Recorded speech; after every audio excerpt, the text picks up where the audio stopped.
আমাদের এই পৃথিবীর বুকে বাঁচার সময়টা অনেক বেশি। কোন কোন ব্যক্তি জানেন যে সে 100 বছর বাঁচবেন? জানেননি কেউ? 100 বছর বাঁচবেন কেউ জানেন? 200 বছর বাঁচবেন কেউ জানেন? 50 বছর বাঁচবেন কেউ জানেন? জানেন না? জানেন তো নাই। পিছে পিছে কিন্তু ঘুরতেছে বাঘ, পিছে পিছে বাঘ ঘুরে, যে কোনো সময় হামলা দিতে পারে।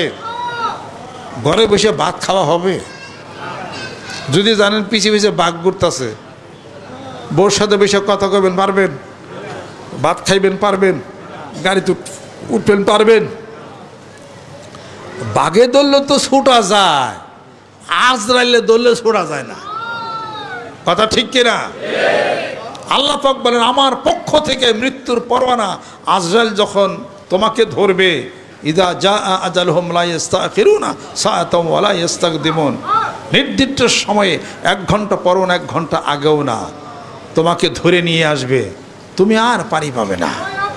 তো সেটা যদি আপনি জানেন যে আজরাইল পিছে পিছে ঘুরতেছে, দেখেন তো নাই, দেই তো না, এই জন্য কোনো মরণের ভয় নাই। যদি দেখতাম যে আজরাইল ঘুরতেছে, তাহলে কোন দেশে যে পলাইতাম খাওয়া বাদ দিতে। কথা ঠিক কিনা? এবার আজরাইল আল্লাহ পাক অদৃশ্য করে দেন, যে কোনো মুহূর্তে হামলা দেয়া তোমার রুহুটা নিয়ে যেতে পারে। এ কথা বিশ্বাস করেন কে? হাত নামান।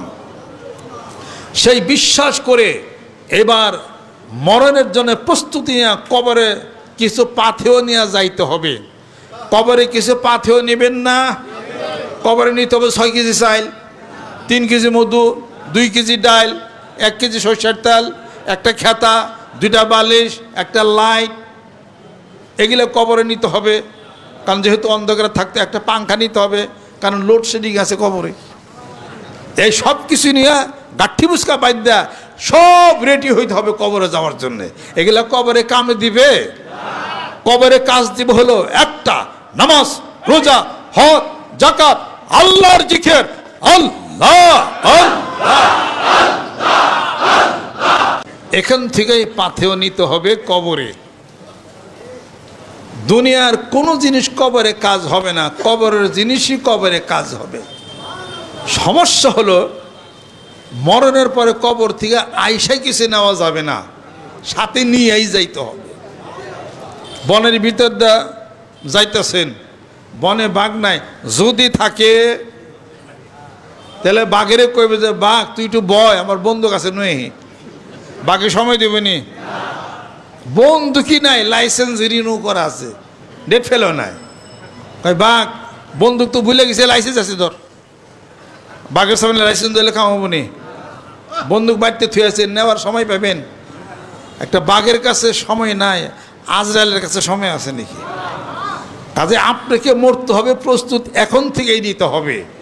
Repent and reform for tomorrow, it may be too late. এখন থেকে প্রস্তুতি নিতে হবে, এখন থেকে জিকির চালাইতে হবে। শয়তান যেন ধোঁকা না দিতে পারে।